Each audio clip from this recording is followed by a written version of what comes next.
get an interview here, though, so you might want to stick around a little bit longer because we got to talk to none other than Seb. Good evening, Seb. Congratulations on the series, first of all. Thank you very much. Good evening to you all. Good evening indeed. Two questions. First, are you in a different boot camp than what you did during the DPC? Yeah, we are. We are now in Copenhagen, in Johan's hometown, which feels like home also for us. But yeah, we just wanted a change of air. Obviously, didn't have the best DPC, so just wanted a change of air, which we got, and everything is fresher here. We like it. A fresh environment definitely is doing you guys some good here in these qualifiers. I want to ask you about the Chen. It's been ignored in all of the different qualifiers. We had over 250 games so far, and you're like, you know what? Let's try him out here in these semifinals in the upper bracket. What made you guys go for that? And was it something that you already planned for a while? I mean, I can't really reveal why we go for it because I'd rather have teams figure it out for You can say themselves. stacks. We saw all the stacks.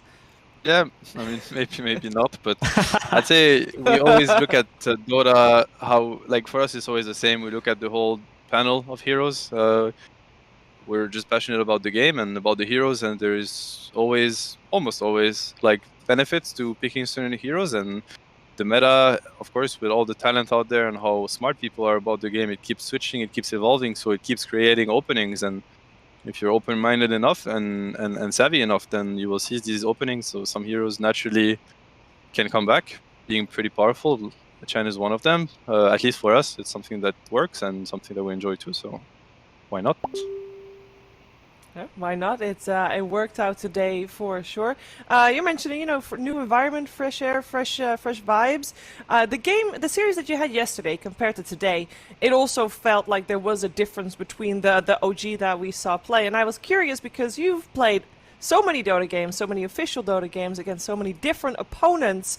Is it something different facing, for in this case, Team Nigma? You have played in a grand finals of TI against them. Obviously, they are well-respected opponents, and they have been also in the scene forever. So is there kind of a different feel when you're facing a team of Team Nigma's caliber?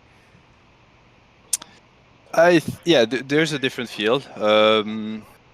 Maybe less in this qualifier than usually, because we have prepared to respect everyone as much as to try to make no differences between the teams. So it's not like we expect Nigma to be a harder matchup than Viking or whoever we will have to face. We just expect everyone to give us a really tough fight. So in that sense, nothing changes. But of course, there is a different vibe to it. We have history with these players. We have also been in a position where we were straight up learning from them, and they were showing us the way when they were on top of the region and stuff. So there's that too. Obviously, the TI history, and there's just a lot of respect between our two teams. We're pretty close, the players with each other's. I think our views on the game, on Dota, are also maybe a little bit more similar than to other teams. All of that put together makes it quite special. And to answer the first part of your question, why it maybe felt different tonight than yesterday, is because the two teams that we faced are absolute opposites in terms of how they play and what they read on the game is, and we have to take that into account when we go into a series. So that's probably why. Okay. I'm here with Trench PPD. They'd also like to ask you some questions. Yeah. First off, congrats on the series. Thank you for the awesome games. And secondly, you guys are playing up against Tundra next, and they're 4-0. I feel like they're playing the cleanest Dota at the moment in the qualifiers, at least so far. How confident is OG going into that matchup? Are you guys really like 10 out of 10? Like, you love your stuff right now? Yeah, I mean, I wouldn't say that we're confident because we're facing them. I think we're confident because we are in good form right now, good shape. We're very, very happy. We actually we haven't had to show as much as we have ready so far. So we're ready for a lot to come. And We're ready for the teams also that we've beaten once to have to face them again in a stronger version of themselves. And now specifically talking about Tundra is one of the few teams that actually accepted to scrim us. So we have a little bit more knowledge on them that we have on other teams. So that's something that adds to the confidence, but we're not confident in the sense that we expect to beat them. Not at all. They're gonna put up a very, very solid fight, and we're gonna have to claw our way through the games if we want to win, which we're ready for sure. Cool, thanks. So, Seb, the mid players will often talk about this idea of like certain players they like facing up against and certain players they don't like. Now, as an offlaner, are there any like carry players that you just get like really excited to like try and ruin their game as an offlane player? I mean, actually, most of them, honestly, most of them. I think some. I mean, the ones that I feel like some of them get nervous. That's probably what makes me the happiest when I play against them. Like I can feel it in their gameplay, or they get upset when they get outplayed. They, and then it just goes completely out of control. It just goes south. So I mean, the more emotional they get, I think the more fun it is for me. Especially it's been a carry patch for so long. So I mean, just like beating them up is just most of the joy I find in Dota these days is just about that. Honestly, this patch, man.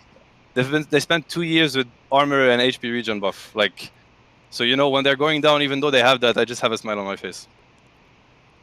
The Right, Dota no mercy. Thank mentality you, Seb. coming through. Love to make other people's games miserable. Love the Dota game. Seb, I have one final question before you let go. I know it's late, but you touched upon it a second ago when you said that Tundra is one of the few teams that actually was willing to scrim you guys. Could you talk a little bit about how the preparation has been, how the scrimming has been? Because we've heard from multiple corners like there weren't that many scrims because you don't want to really play the teams that you might face in the qualifiers. Could you talk to us a little bit about that? Yeah, it's been special, but it kind of feels like TI for us. Like nobody wants to scrim us. It was the same before TI9. It was the same for this TI qualifier, so nothing new under the sun, I guess. But the fact that we could only scrim one region because all the other regions were kind of done with their action, and obviously China's going on, but we couldn't scrim Chinese teams. And yeah, most of the EU teams didn't want to scrim us anyway, so we mostly scrimmed against the lower bracket teams, a little bit of Brame and a little bit of Tundra, and that's good enough. I mean, we focus on ourselves. I think that works for us too. Of course, we like getting variety of scrims and yeah, just hearing about the different reads that people have about the patch. But we also had in the past to go through that, so yeah, we're also okay with it. That was basically how it went. Okay. Yeah. Not many scrims. Mostly about yourselves. Well, it's been working out so far. Congratulations once again, Seb. And we're going to let you go. Thank you for taking the time to talk to us, and good luck tomorrow in the upper bracket finals. Thank you very much.